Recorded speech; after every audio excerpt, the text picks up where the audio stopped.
Hello and welcome to This Week at the Movies. I'm Matt, And I'm Eric. and we're kicking 2026 off strong the way that 2025 ended. And that is talking about Stranger Things season 5. The finale went up at 8 Eastern on New Year's Eve. They wanted to make sure it was kind of the final statement of 2025.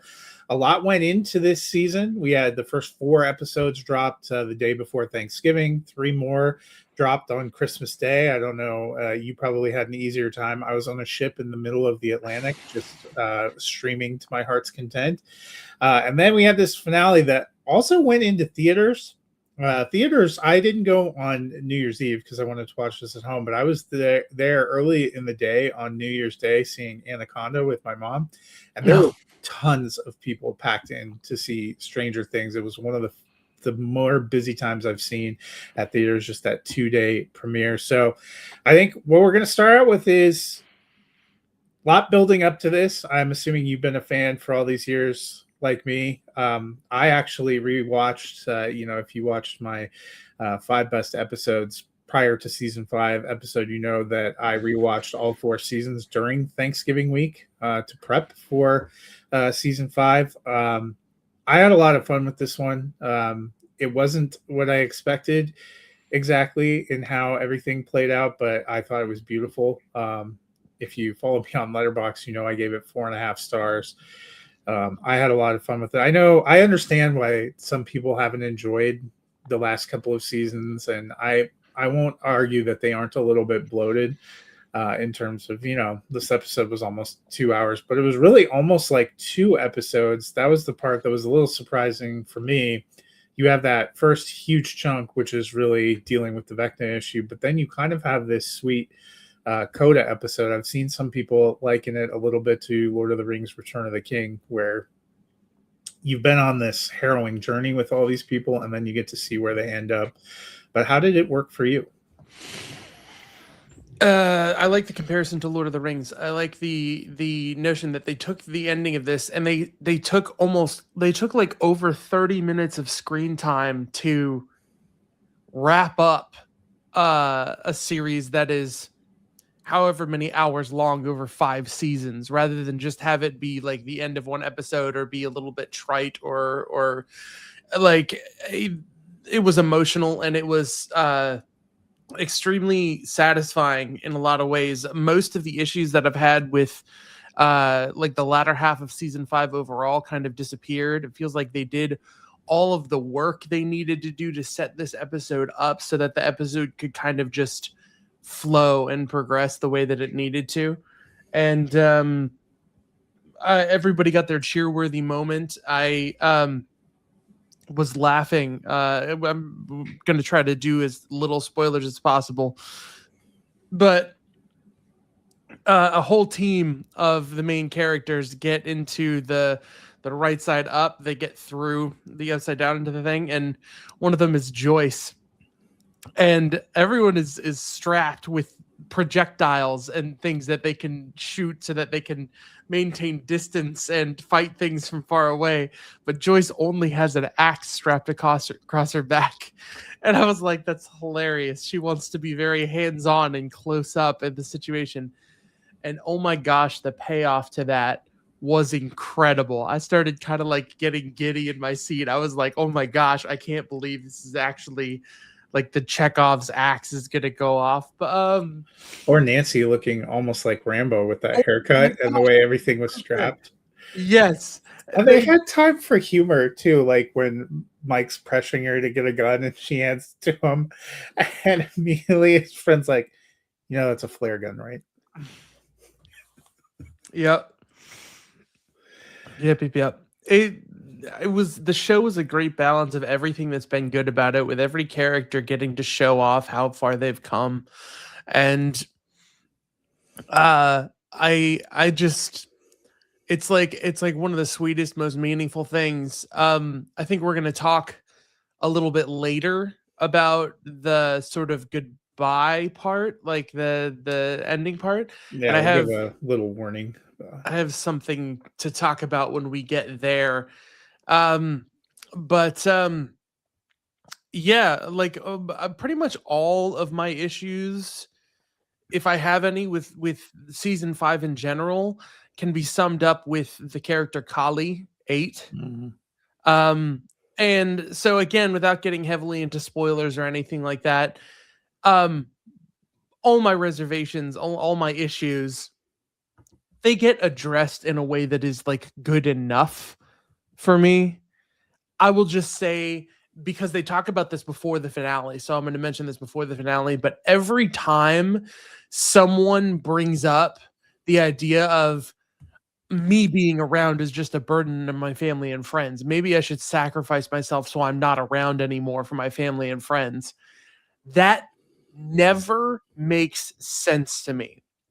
There's this guy I really like to follow named Brennan Lee Mulligan, and he goes on this rant that I really like about how, oh, the greatest magic of all is the power of love or the power of friendship. And it's infuriating because the suggestion there is that love is magic. So if people's loved ones died, sometimes that means that they didn't love hard enough for the magic to work or whatever. Like, you know, like there's this sort of this bitter logic that doesn't gel with some of the way people use things. And to me, a character saying like, I'm the most powerful character in the room, and I see that all of my loved ones are surrounded by a threat, and I see that people have been tortured or killed trying to find me before.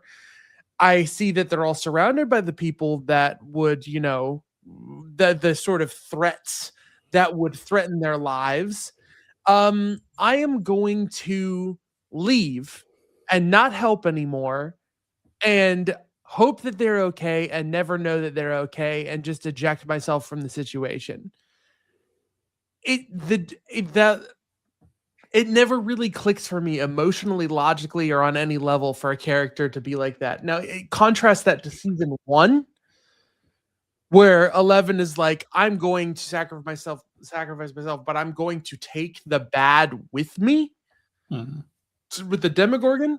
Which they kind of end up making that argument again here in season 5, kind of, but you know, it's one of those things where every hero's journey, like everything is a Christ allegory, the Matrix, all that kind of stuff, and everything is the hero's journey, where there's always some sort of literal or non-literal death and rebirth kind of thing has to happen. And so it's all very traditional. I'm not going to like personally pick at it, but leading into the finale, they had that pitch from Kali to her that like, hey, you should sacrifice yourself so that the bad guys stop hunting you down, because you're never going to be able to live in peace. And it's just like, don't send a message that like, oh, well, if I'm going to be a burden on everyone, I should kill myself. Don't do that.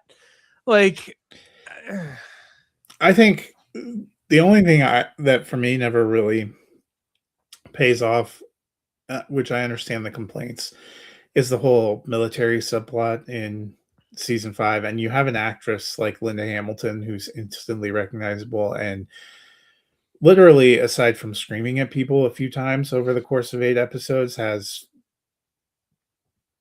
no point and no purpose. But I was never really invested in that or cared about that, so that was okay with me, you know? Yeah, me too. Yeah. So I was like, oh, we don't actually have to have some sort of big. Well, and I feel, you know, people have. I think anytime something runs long enough and gets successful enough, like I made this argument with The Bear, a season that or a show which I think the quality has never diminished. The storytelling and the things I love about it have never really diminished. But the longer something is on and the more popular it becomes, the more people start picking at flaws. And I have to be honest, I rewatched all 5 seasons within the last 2 months. Those flaws are always a part of it. And I still maintain, if Stranger Things would have been a 1-season miniseries, it probably would be considered one of the greatest series of all time, because it gave you everything. But the questions about the amorphous government agents and what are they doing and their threat. And then they try to flip that a little bit with Paul Reiser, and people forget in season 4, Matthew Modine and Paul Reiser come back together, and it's never really made clear what their entire aim is or what they know about this. And in season 5, they try to retcon something. I mean, those flaws with that part of the story have been there throughout 5 seasons. You are more willing to overlook it. And I think, having to wait three years, and there were, I was more out on season 4 with the whole Russian plot. Yeah. Felt like simply an exercise in lengthening out the episodes. I thought they did a little bit better job in season 5 of bringing the median average of episodes back down closer to right around an hour, save for the finale where they needed that extra time to give you the coda. I mean, if we would have just had the traditional probably finale that another series of this kind would have done, you would have ended at around the 90-minute mark. Mm-hmm. And yeah, I think it's a richer series because you get to jump that 18 months and see where they landed and what you hope for them. So before we jump ahead into spoilers, our last ride with all these characters we've come to know and love, plus new guys like dipshit Derek, I am giving the finale a thumbs up. I'm going to give the finale 1 thumb up. Yes. So from here on out, if you have not watched it, I would suggest coming back a little bit later because I want to ask a few specific questions about the coda, which I think is an important piece of all this. Spoilers. So we end kind of the traditional part of the episode with the showdown between the military after they've already started the countdown, making sure that Prince got his due in this survey of the 1980s. And somehow we see 11 has escaped and pulls herself back into the void, and then she's able to pull Mike in to have a send-off with him before she does ultimately sacrifice herself. And I think one thing I was pleasantly probably surprised about is that we didn't have like a finale bloodbath, although it is more in keeping with a show that has about the same level of stakes as the Marvel Cinematic Universe in terms of characters are constantly in peril, but no one ever actually dies. But, at the end, it made sense that 11 would get pulled away and that it would be kind of the final end of this ill-conceived experiment, as heartbreaking as that moment was. But how did that moment sit with you? Were you disappointed that she and Mike didn't get to run off into the sunset together? So, I heard the Duffer Brothers' explanation of this, that what 11 sort of represents to characters like Mike is magic, and in some ways the magic of childhood, which is something that they're all leaving behind. And there's not really a place in their life to have that childlike magic anymore. And I like that sentiment. I still think that like things have been a little bit more R-rated in Stranger Things, and it's not necessarily childlike wonder the way she's snapping necks with her mind constantly, but like, there's always been at least one significant death every season, except for, I'm trying to rack my brain over this last chunked up parts. Well, her sister died, and so it's always people a little bit on the periphery. But like in season 1 you have Barb, and then you have that shocking reveal of her body late in the season. Season 2 you have Bob, Sean Astin. Season 3 you have Alexi, a character they build up, and then of course season 4, big punching bag, you have Eddie, and Matthew Modine. But Matthew Modine, again, he's kind of like an antagonist. He's kind of a villain. He's more complicated than that. He's not. He kind of redeems himself at the end. Yeah. Sacrifices himself to set her free. He does, but it's sort of, to me it's just there's always one death that you wouldn't expect to die. It feels more horrific that like it did. But in this case, I thought it was going to be Mike and Nancy and Holly's mom. But I'm getting off on a tangent here. The point is, I understand why they had the goodbye that they had.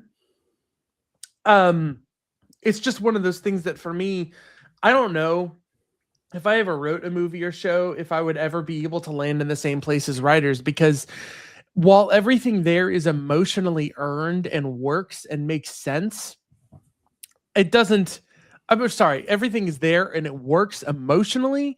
It doesn't make sense to me.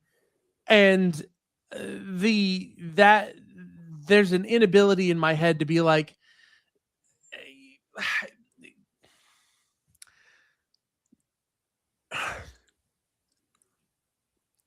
there, even just this, this would be incredibly emotionally unsatisfying, but 11 giving herself up to the government for science experiments, maybe she would end up being used the way Matthew Modine used her, and scary and inappropriate, like uncomfortable things would happen and all that kind of stuff. But like, at least I don't know. I just have a really hard time getting past this idea that like there is zero possible other option than me saying goodbye in this way, like right here, right now.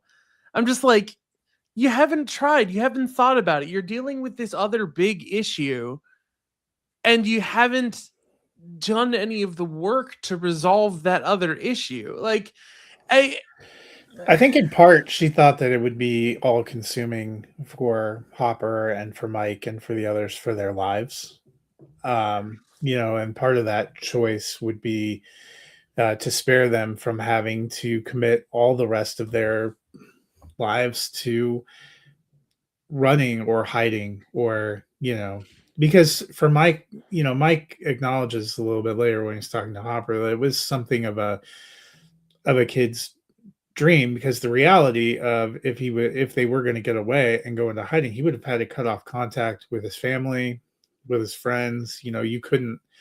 We've seen stories about spies who did that, who had to hide themselves. You can't have any connections back. And I don't know if that was what she wanted for him. But see, that's the thing I'm just not completely sold on. It's because they didn't do a good enough job of making the aims or the government entity real enough. Like, exactly. It had to be in place so that they could have that moment. But we didn't, like, again, to me, I wasn't invested in the military, but I said I understand that complaint the most.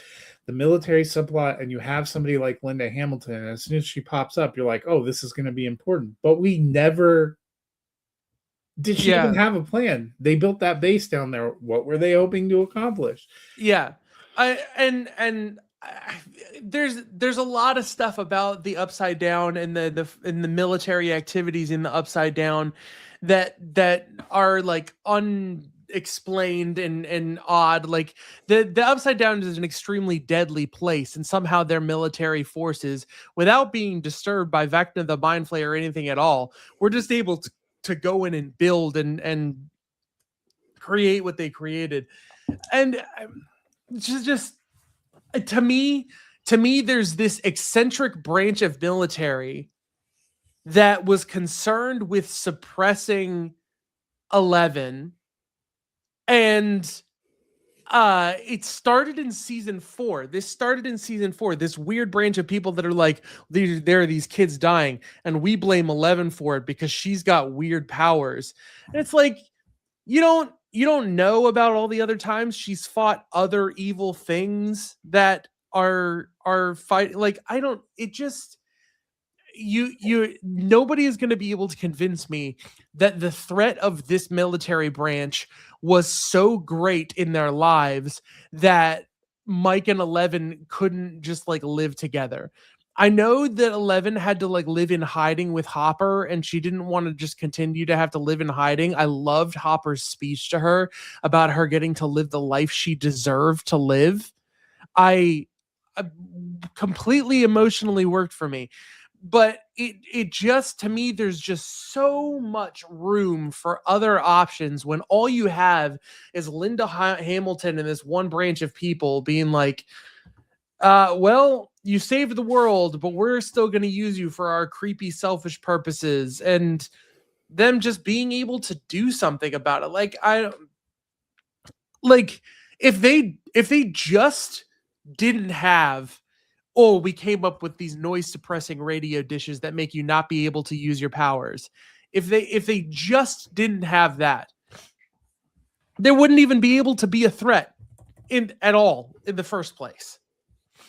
So I don't know. It just to me that whole goodbye like was standing on very weak and shaky legs. But in the end, it doesn't really matter because Mike gives this beautiful alternative take on what that was, and it's incredibly like satisfying for that to happen. Yeah. So let's talk about the Coda wrap up for all the groups. We get Hopper and Joyce making their, he finally proposes. They've obviously been together. He's going to go to Montauk. They're going to go someplace with a beach. I thought that was pretty special. Then we get to spend some time with the older kids, Steve and Nancy and Jonathan and Robin.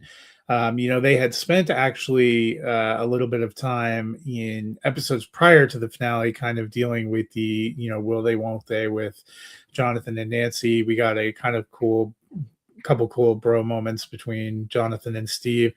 I enjoyed seeing the four of them up there and them talking about where they're at and colleges and making a plan to be in each other's lives. But what did you think of that sequence? Loved it. Loved everything about Steve getting to be like mom and dad to like everybody and like live his life in Hawkins. Makes perfect sense. He's there teaching sex ed and coaching. Yeah, I didn't catch this immediately until I started noticing the background in memes, but the speech he gives, I think in season 4, about having the camper that he could just get all of his little nuggets or whatever and just load them up in a van and go on trips around the world. He has it when he goes to see Dustin at college. He's driving the camper. Oh my gosh. My heart like sings for that character, for how much they've done for him. He is the one that I thought almost certainly was going to die. 100%. Just because that would have been gutting. And when he almost falls off the thing, I was like, oh, damn. Yeah. like, yeah. It cut to black and I was like, oh, damn. Joyce and Hopper had a very interesting time this season because I feel like he had to take back seat and like he is kind of like this guy who was this father figure leader trying to protect the kids, and now the kids are all grown up and kind of protecting themselves, and so he was kind of in this hands tied role that was really interesting for him. But Joyce, oh man, the satisfaction of Joyce in that axe. Yeah. Oh, they gave me something that like I completely forgot that would have been so perfectly core and central to the very. Will is not even on the cover of this because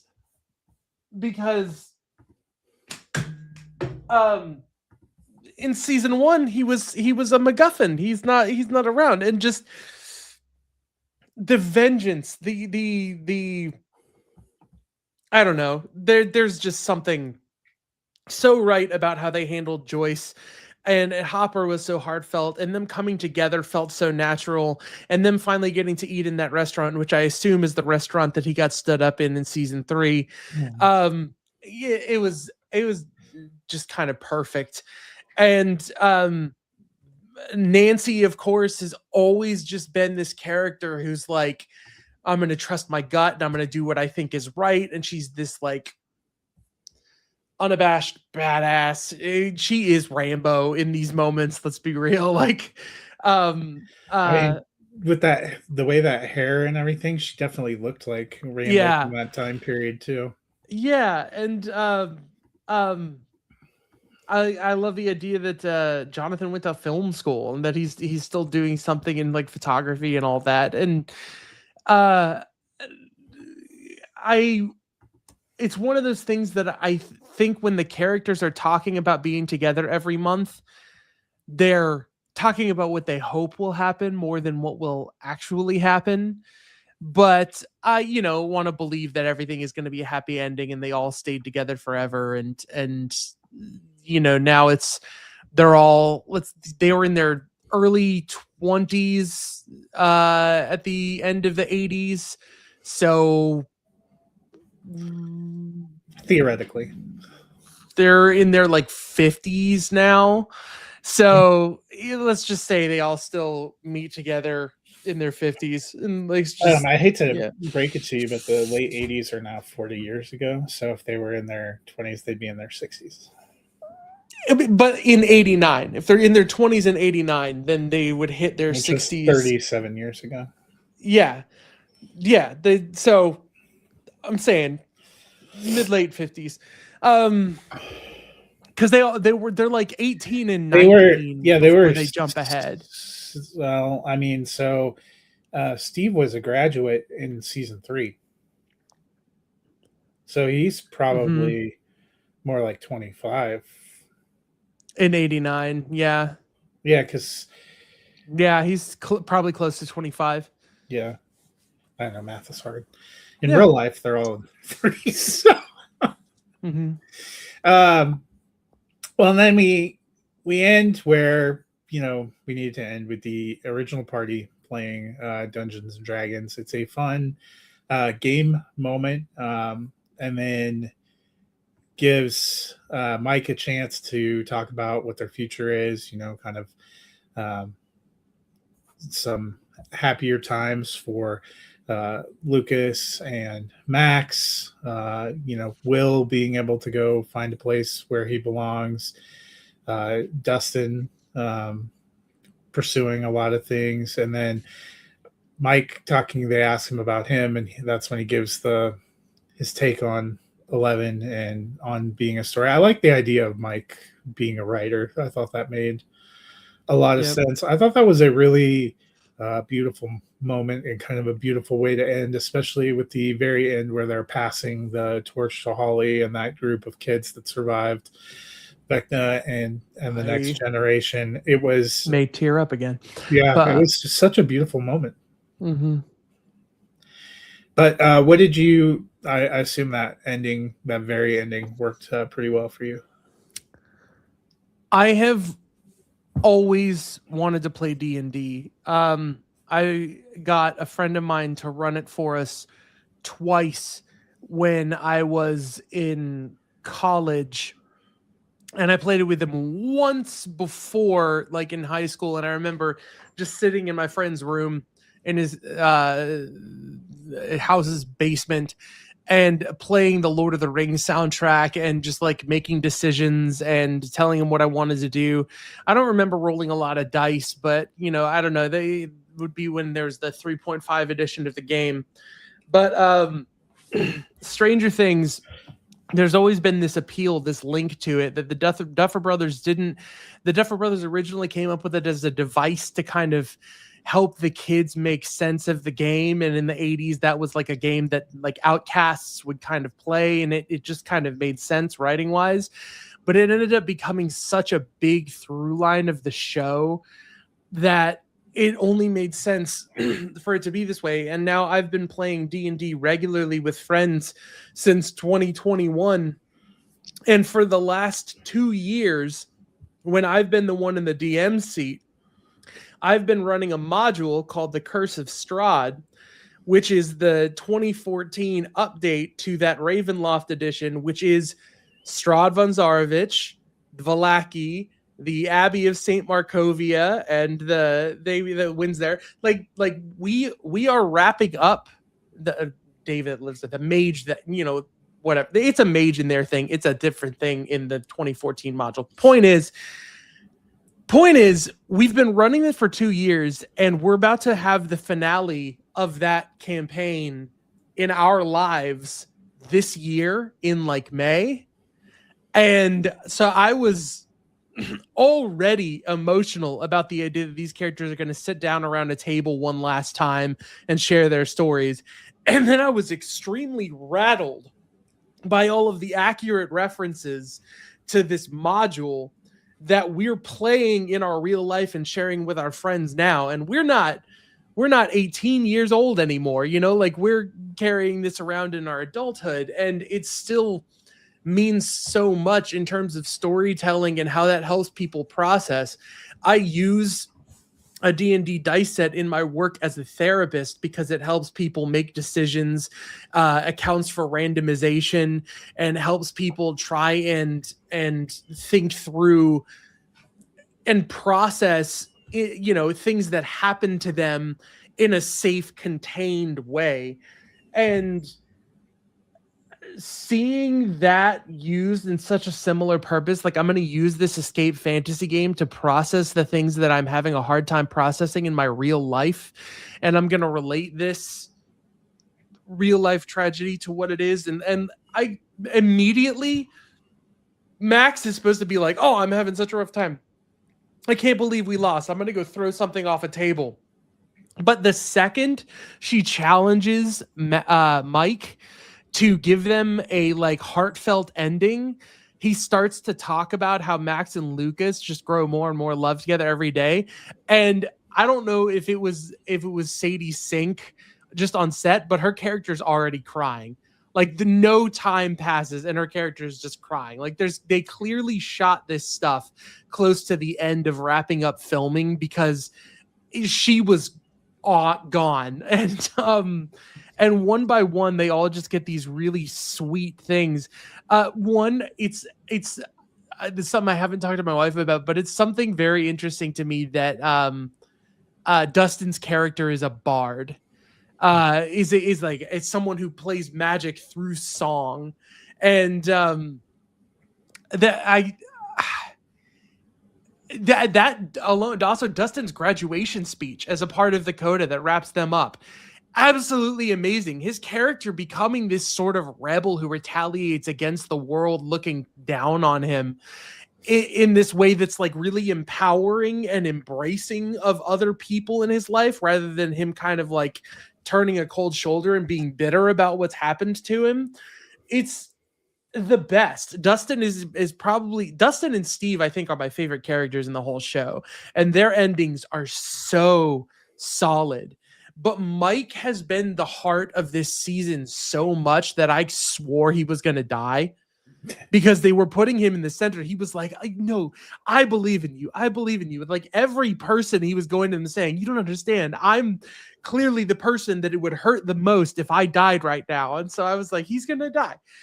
But if in this last little tribute to this hybrid of Steven Spielberg and Stephen King, they had Mike become a writer.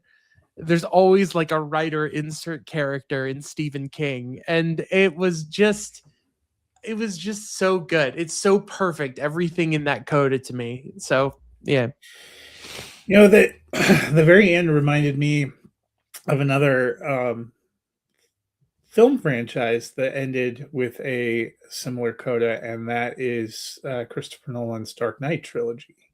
Mm-hmm. Where we have Alfred telling Bruce what his dream is for him when this is all over, and Bruce telling him that's kind of an unrealistic dream, but it's a dream he holds on to, and you see what you think is his sacrifice, and then you get that coda at the end where Alfred sees him at the restaurant, and you want to believe that was the case. I know I saw some people likening the telling what happened to 11 to another of Nolan's films, Inception, where the top is spinning, Ah, and whatever you choose to believe, you can lean into. But I just and just like Inception, I believe in one ending so hard because I yeah, believe the other ending is horrible. I know. Well, I think you know it is horrible. So I take it you think he made it out of Inception. Yeah, because if he didn't make it out, that means he decided my real kids don't matter. The imaginary kids in my brain are good enough. And it also contradicts that when he's holding Maul in limbo, he says the reason he knows he's able to get out of limbo is because no matter how hard he has tried to create Maul in all her perfection, she's still not good enough because she's never going to get her back. So he can't stay with her because she's not the real Maul and he has to move on. To suggest that that's the last sentiment he gives before he decides, yeah, reality doesn't matter. I choose whatever reality I want, and just completely abandons that emotional arc and just decides his kids in reality can live without their father. And then it's like, ooh, nothing is real. Like, it's so bad. It's so bafflingly bad to me that other people are like, oh, but reality is the one that you choose. Like, it's not a hopeful sentiment. It's really awful. Like, him being able to make it out is the through line conclusion to everything that he's saying. And it's, I don't know. There's just a whole other, I could go on for that for hours. So yeah. But I choose to be hopeful about Stranger Things. Mhm. I don't think he made it out of Inception. Okay. I don't think it's for lack of wanting. But I Mm. don't think that was a particularly hopeful film. Okay. So, but that's why I said it more reminded me of the end of Dark Knight Rises, where Mhm. Alfred gets that moment to realize that his hopes, that he did find a way out by making the public sacrifice and having to abandon all ties to his former life. And that's kind of plus it's given us these great memes for 11. I do hope she shows up in Avengers Doomsday.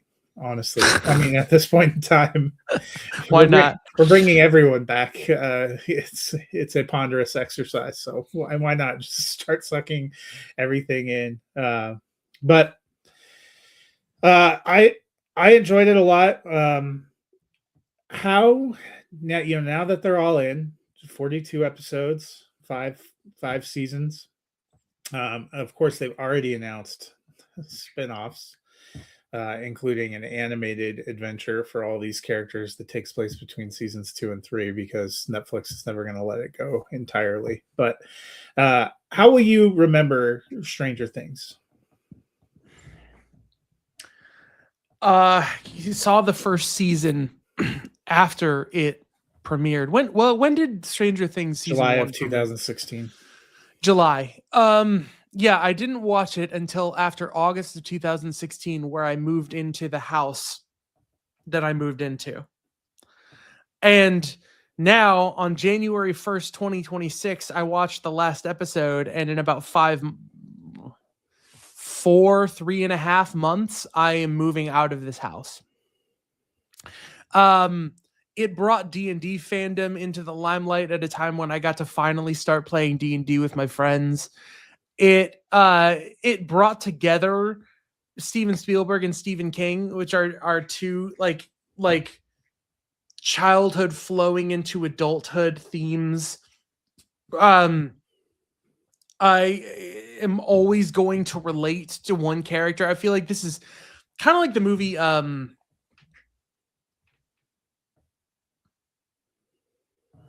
Almost Famous. There are threads in Almost Famous where you can relate to the very young child, you can relate to the young adult rock star, you can relate to the mother who wants her son to come home, you can relate to the groupie who's being overlooked in love. Like there's so much balance given to so many characters that you can relate to someone differently and get something different out of watching the show in multiple ways. And I think there is so much to like parents as much as there is to children, as much as there is to horror elements, as much as there is to human intimacy moments. I feel like there's always going to be a reason to go back and revisit this periodically. And so I really wish they would release more than just the first 2 seasons on physical media. But you know, what are you going to do? It's Netflix. Maybe eventually you'll get a box set. Maybe. Yeah, it just it's a show that I always just was like, oh, it's entertaining. It's a new season of Stranger Things. Let's watch it. And it was always an event. It was never as big of an event, I think, as like the Avengers movies or whatever, you know, when they were coming out. But overall, looking at the whole thing, it's going to be an incredibly meaningful chapter of my life. And so I'm always going to kind of want to hold on to it. Yeah, I remember when I first discovered it, it was during a period of time where Netflix probably had a few you know, marquee original shows that were kind of winding down and out.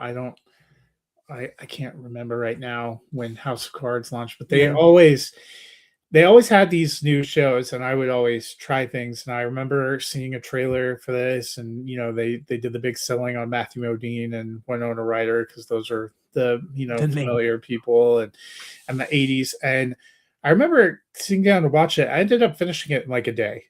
I thought, oh, this is really good. And you know, it's almost the way I feel about how I watched K-pop Demon Hunters when it dropped on Netflix in May when no one was talking about it. I thought, oh, that was pretty clever. Not realizing it was going to like explode. And that's kind of, it's been fascinating to watch Stranger Things kind of explode.